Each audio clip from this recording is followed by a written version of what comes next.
This is the Special Forces Police Unit. Even the FBI calls this team for backup. The FBI is known for having some of the most advanced law enforcement tools on the planet, but even they know when they're at a disadvantage. There is an elite police unit that trains more intensely, moves faster, and operates deeper in the shadows than most military groups. These are the Special Forces units governments call in when everything else fails, and even the FBI knows when to call them. But to understand why even the FBI learns from them, we need to get to know the most elite police forces in the world, starting with the unit that once rappelled down a skyscraper to stop a massacre in real time. But before we begin, make sure to subscribe to our channel and leave your like. Now let's get started. Number 10. Austria's Eco Cobra.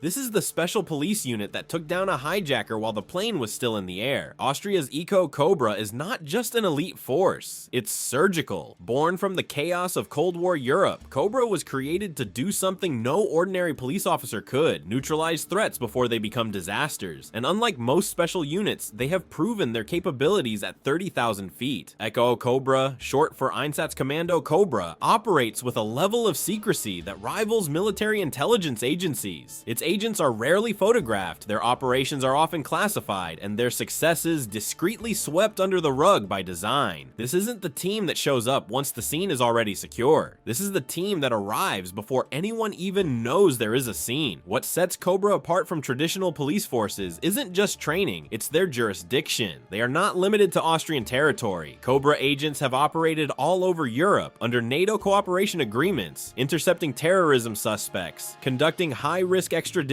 and most famously neutralizing an armed hijacker mid-flight. That's right, in 1996, during a Turkish Airlines flight, a hijacking attempt threatened all passengers on board. Eco Cobra officers escorting a prisoner on the plane reacted with such precision they subdued the hijacker before the cockpit was even breached. No casualties, no damage, no warnings. They didn't just stop the hijacking, they made aviation history. But they don't only operate in the air. On the ground, they specialize in hostage situations, counter-terrorism, and raids on fortified criminal complexes. Their equipment is military grade. Training includes close-quarters combat, sniper operations, and advanced breaching techniques. The selection process eliminates 90% of candidates, because Cobra doesn't send fighters, they send shadows, silent, calculating, and undetectable. Even among elite forces, Eco Cobra is an exception. Unlike Germany's GSG-9 or the UK's CTSFO, Austria does not publicize Cobra's activities for political prestige or public reassurance. Their success comes in silence. Missions end before the world knows they started. For this reason, even NATO intelligence respects them as a critical European asset despite Austria's official neutrality. Because when the risk is at the highest altitude, only Cobra knows how to strike without ever being seen. But the next unit didn't wait for threats to come to them. They infiltrated criminal networks from within, starting with the Italian Special Force that once dismantled an entire mafia stronghold from the inside out. Number 9. Italy's GIS Intervention Group.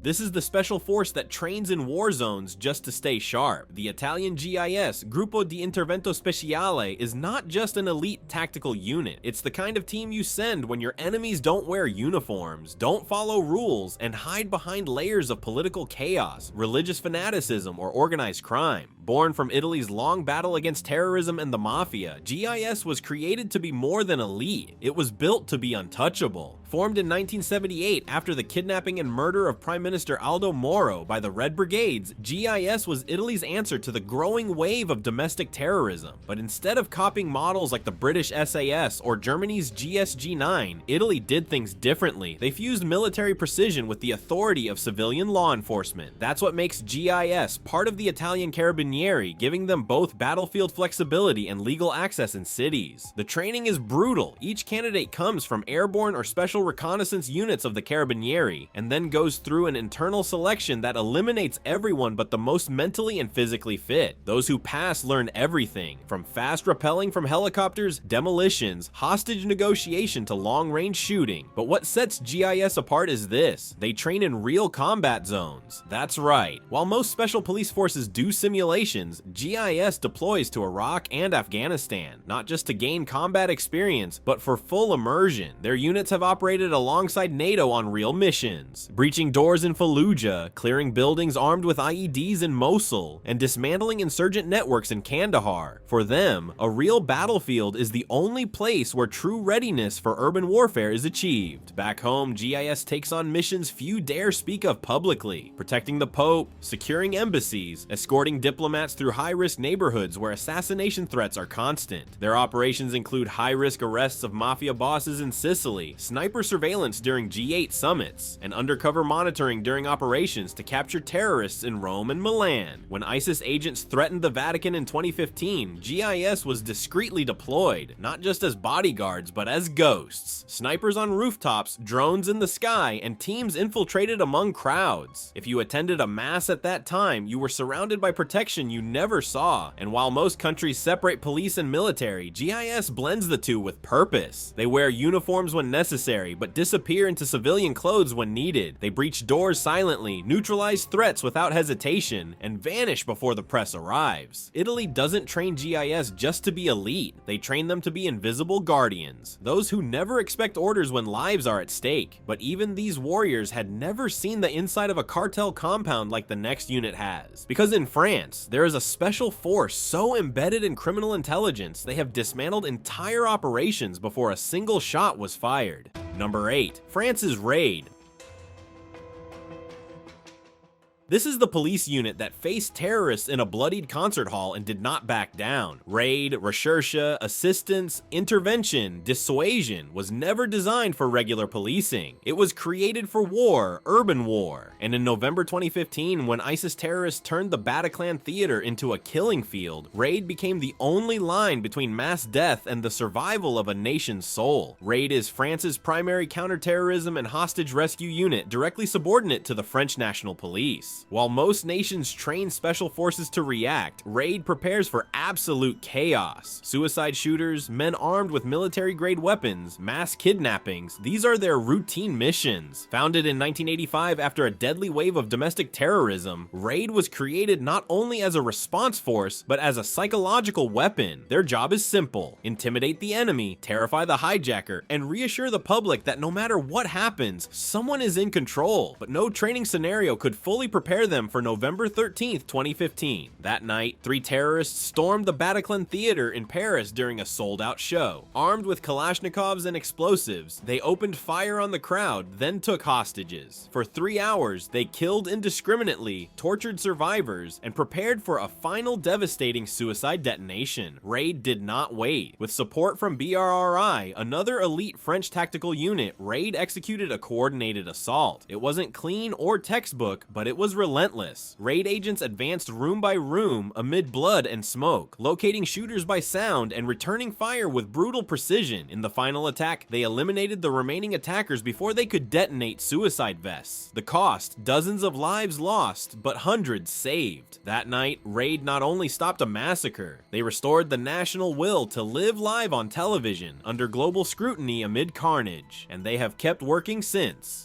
Raid has prevented lone wolf attacks, defused car bombs in residential areas, and intercepted radicalized suspects in the hours before planned attacks. Their negotiators are world-class. Their snipers can shoot through windows from hundreds of meters, and their training scenarios are based on real attacks. From Mumbai to Nairobi to Brussels, every Raid agent prepares to die so others don't have to. They have become France's front line in the war against domestic terror. They are not soldiers nor spies, but elite officers trained to make split-second decisions with global consequences. You won't see them in traffic blitzes. The air is thick with fear. The enemy is relentless, and time is running out. But the next force doesn't wait for an attack to happen. They stop it during the planning phase. Because in England, there is a unit so integrated with real-time intelligence, they are often there before the shooter even pulls their weapon. Number 7. The UK's SEO-19.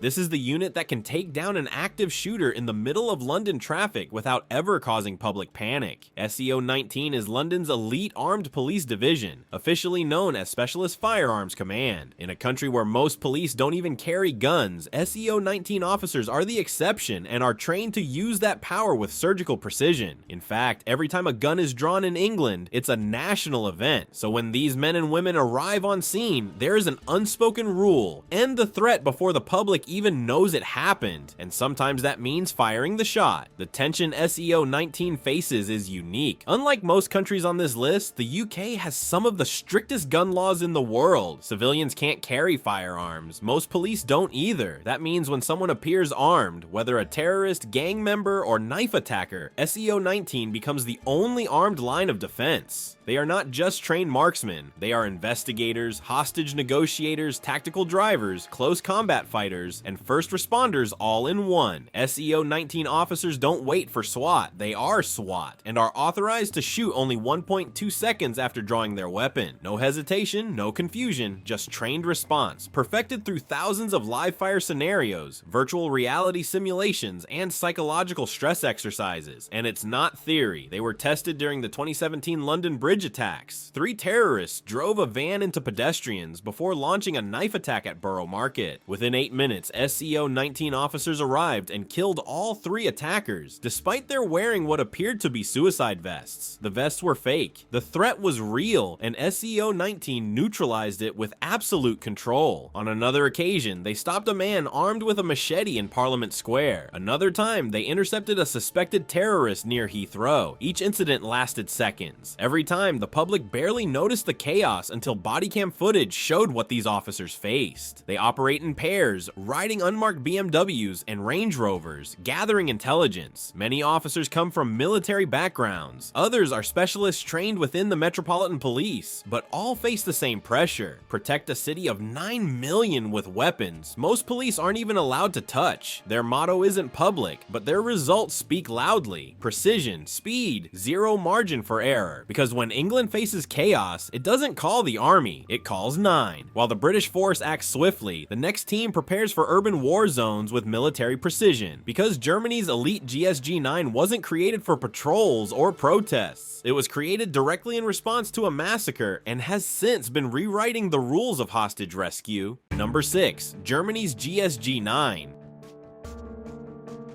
This is the unit born from one of the darkest days in Olympic history and forged to make sure it never happens again. GSG-9 was created after the 1972 Munich massacre, when Palestinian terrorists invaded the Olympic Village and took 11 Israeli athletes hostage. The world watched in horror as the situation turned into a bloodbath, and West Germany, unprepared for modern terrorism, was paralyzed. That moment changed everything. In less than a year, the German government launched something radical: a paramilitary police force trained like special forces but with law enforcement powers, ready to handle hostage rescue, counter-terrorism, and high-risk arrests. GSG-9, Grenzschutzgruppe 9, started with just 50 men, handpicked from the Bundesgrenzschutz, Federal Border Guard. Their training is intense. It covers everything from parachuting into hostile zones to close-quarters battle, underwater operations, sniping, and hostage negotiation. They're known worldwide for their calm precision and ruthless efficiency. Over the years, they've been deployed to hijacked planes, terrorist sieges, and hostage crises. Their most famous operation came in 1977 when a Lufthansa flight was hijacked by the Red Army faction terrorists. GSG-9 stormed the plane in Mogadishu, Somalia in under 30 minutes, freeing 86 hostages without a single casualty. Since then, they've been Germany's secret weapon against terrorism. GSG-9 agents are heavily armed, highly trained, and equipped with the latest technology. They use helicopters, armored vehicles, and drones. Their selection process is brutal. Only about 5% of applicants make it. Their motto, "Subordinate yourself to the common good," speaks to their dedication. Unlike many units, GSG-9 shares some of its training methods openly, helping to raise global standards for counterterrorism. They also provide training for other countries. Despite their visibility, their operations remain largely classified. What makes GSG-9 unique is their blend of military skill and policing authority, allowing them to operate internationally with legal backing.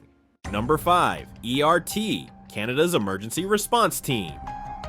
This is the unit that can rappel down a skyscraper, break into a frozen cabin, and neutralize a threat, all before most forces can even take off. Canada's ERT is not your average SWAT team. It's a specialized tactical force trained to handle everything from domestic terrorism plots to hostage rescues and high-risk warrants. But what sets them apart is not just the elite training, it's where they have to operate. Because Canada isn't just big, it's vast, wild, and often unforgiving. The ERT is deployed in a country spanning 6 time zones, from the Arctic tundra to the Pacific coast, from huge cities to remote posts unreachable by road. That means their agents are not only tactical but adaptable to extremes. One day they're breaching a fortified meth lab in downtown Toronto, the next responding to a hostage crisis in a snow-covered cabin without electricity 400 meters from the nearest station. And they never bring reinforcements. They are the reinforcements. Each member undergoes one of the toughest training programs in North America: urban assault drills, jungle survival, advanced marksmanship, negotiation under fire, fast rope helicopter insertion, endurance runs in sub-zero temperatures. Most elite forces train for one battlefield. The ERT trains for all of them, and their results speak louder than headlines. In one of their most dangerous missions, an armed fugitive took multiple hostages in a cabin in the middle of the Yukon. With no local tactical units available and time running out, the ERT was deployed under cover of night. Waist-deep snow, poor communications, no intel on the cabin's interior. But less than 6 hours after arrival, the team secured the perimeter, entered silently, eliminated the threat, and rescued all hostages without firing a single shot. And that didn't exactly make the news the way they'd want. ERT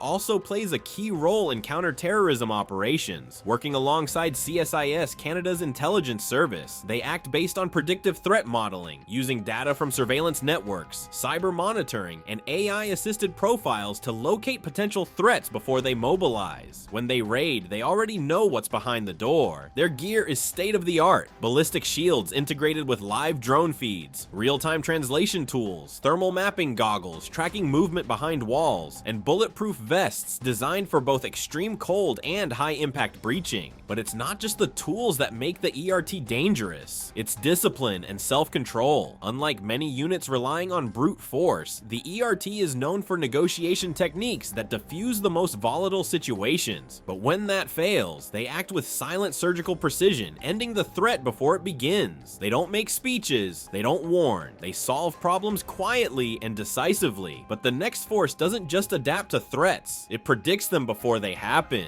Because Israel's Yamam doesn't wait for violence, it strikes in the shadows before a single shot is fired. Number 4, Yamam Israel.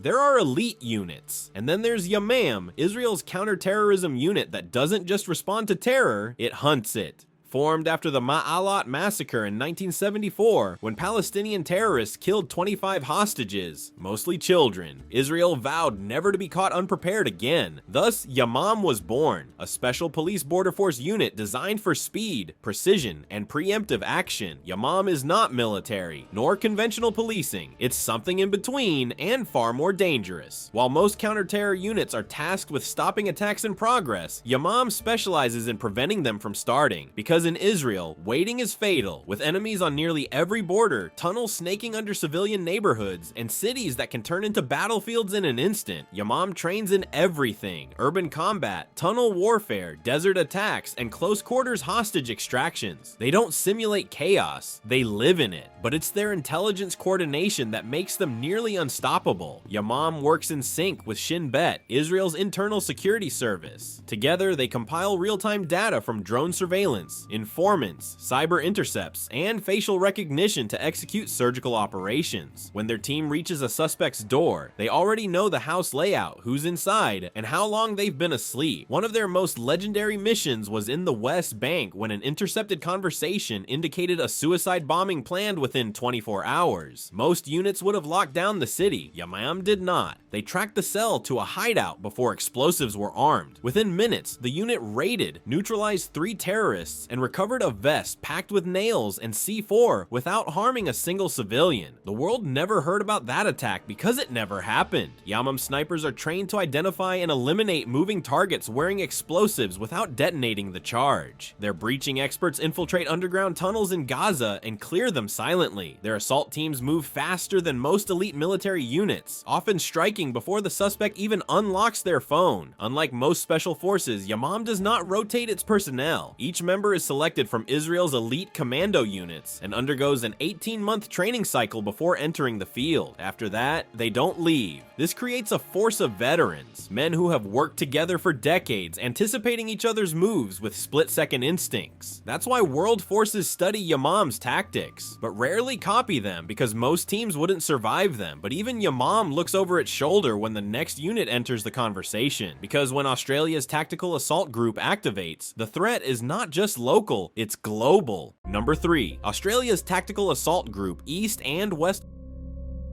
Australia may seem an unlikely ground for elite counter-terror forces, a vast island mostly peaceful with no land borders to defend. But behind the calm, there's a force so precise, so efficient, and so fast. Modeled after the world's best and raising the bar even higher, meet the tactical assault group known as TAG East and TAG West, the twin special mission units of Australia, made for the unimaginable. Born after the 1978 Sydney Hilton bombing, the country realized distance doesn't mean safety, so they created a counter-terror strike force ready to act anytime, anywhere in the country. TAG East is based in Holsworthy, New South Wales, while TAG West is stationed in Perth. Strategically positioned to cover the entire Australian territory, these units don't just train, they rehearse chaos daily. They are the spearhead, designed to respond to hostage scenarios, kidnappings, mass casualty events, and even biological attacks. But what sets them apart? They weren't trained only by Australia's own Special Air Service Regiment, SASR. They were shaped by both the British SAS and the US Navy SEALs. Forces that rarely cooperate at this level with foreign nations made an exception for Australia. Why? Because TAG represents the future of hybrid response units, forces able to switch within seconds between high-scale military warfare and precise law enforcement tactics. They are not commandos who come in after the shots stop. They are the ones who start the fight and end it before the public even hears about it. They operate under strict blackout protocols. When an alert comes, be it a credible bomb threat in Sydney or a hostage crisis at a consulate, the tactical assault group can mobilize, gear up, and take off in under 6 minutes. Communications go dark. Their presence is undetectable. The only sign they were there is absolute silence and an enemy that no longer exists. One exercise simulated a terrorist takeover of a Melbourne skyscraper. Within minutes, TAG teams descended from helicopters, stormed the rooftop, and cleared 18 floors in under 11 minutes without firing a shot because all threats were neutralized by non-lethal means. Another time, they infiltrated a Navy ship during a simulated multinational hostage rescue operation. The result? 0 hostages lost, enemies neutralized, and impressed foreign partners. Australia may not flaunt its capabilities, but TAG is quietly shaping global doctrine because it knows what most nations are starting to realize. Geography no longer protects, and when the world turns chaotic, the winning force isn't the one with the most troops, but the one that can vanish, strike, and disappear again, all before the second headline drops. But even these shadow units have a global benchmark they silently admire, because the next force isn't just feared for their skills, they're revered for composure under fire. Number 2, UK's CTSFO, Counter-Terrorist Specialist Firearms Officers. At the heart of one of the most surveilled, densely populated, and heavily policed cities in the world, there exists a unit so specialized and precisely trained that even the British Army turns to them in urban terrorism situations. They are the CTSFOs, the UK's most elite armed police force. Unlike traditional SWATs or common firearms units, CTSFOs weren't born from military culture. They were created out of necessity. After the 2011 London riots, followed by a string of jihadist attacks, including the infamous 7/7 bombings and the murder of a soldier in Woolwich, Britain needed something faster, more adaptable, and more surgical than anything it had. Not just a response unit, but a prevention machine capable of snuffing out terror before it blooms. The result was CTSFO, a force trained like special forces, but built to operate in the real, chaotic civilian world. They're not commandos dropped into a battlefield. They're armed officers officers trained to neutralize multiple attackers in a mall, subway, or concert without hitting a single innocent bystander. They train with live ammo, fully equipped in environments simulating realistic urban public settings. London's subway trains, double-decker buses, terminals mimicking Heathrow, not theory, not simulation, urban combat realism on domestic soil. Their margin for error is zero. In 2017, when 3 knife-wielding terrorists attacked pedestrians on London Bridge and then began stabbing civilians at Borough Market, CTSFOs responded in 8 minutes. What followed was nothing less than surgical. The terrorists were killed within 8 seconds of visual contact. Though they wore suicide-style vests, none were real, but the danger lasted 8 seconds. No stray shots, no civilian casualties in the crossfire, just precise action under extreme pressure in one of the world's busiest subways. And they don't work alone. CTSFOs operate in integrated teams, with snipers, breaching specialists, negotiators, and rapid assault officers, equipped with SIG MCX carbines, Glock 17 pistols, and cutting-edge communication tech, all to minimize delays and maximize containment. Even more impressive, they train side by side with MI5, the British Army, and global partners like the FBI's HRT. In fact, their urban live ammo simulation methods influence the FBI's own domestic response programs. Because CTSFOs don't just respond, they predict. Intelligence leads to positioning. Positioning leads to readiness. Readiness ends in speed, and speed in their hands means the threat is eliminated before the second camera starts rolling. In a city where every second counts and every mistake is amplified globally, CTSFOs don't blink. They can't, and they don't. But even this level of speed and precision still falls short of what's coming next, because what you're about to see isn't just a special unit, it's the force even the FBI silently borrows from.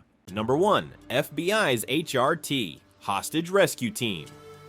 If you think you know what the most elite US unit is, think again. There's a reason even the most elite foreign counter-terror units pause when they hear the letters HRT. Formed in 1983 after the tragic Beirut embassy bombing, the FBI's Hostage Rescue Team is the apex of American tactical law enforcement. They aren't just a tactical team, they're a national strategic asset deployed anywhere in the world within hours. They work with the CIA, the Department of Defense, and local law enforcement, filling the gaps no other agency can. HRT members are selected from the best of the best, operators with previous experience in the military's elite units. But HRT training is a beast of its own. Months of live fire exercises in urban and rural scenarios, training in close quarters battle, sniper tactics, parachuting, scuba diving, and high-speed vehicle takedowns. They train for every possible hostage scenario, from skyscraper sieges in New York to jungle kidnappings in South America. What sets HRT apart is its ability to rapidly deploy globally with minimal footprint. They can storm a building, secure a hijacked plane, or extract hostages from an underground bunker, often within 24 hours of notification. One of their most famous missions was the 1993 Waco siege, where their precision ended a standoff that lasted weeks. HRT also pioneered many modern tactical innovations, from the use of flashbang grenades to dynamic entry techniques. They coordinate with local SWATs, but remain an elite rapid response force reserved for the nation's highest stakes. When they enter a crisis, the world watches, and often breathes a sigh of relief when it ends quickly and cleanly, because when HRT arrives, the threat doesn't stand a chance. And while every unit here is deadly, HRT's global reach, rapid deployment, and unmatched versatility earn it the top spot in elite law enforcement units worldwide. Thank you very much for watching the video. If you enjoyed our content, please subscribe to our channel and leave a like. Also, check out other interesting content that is appearing right now on your screen, and I'll see you in the next video. See you next time.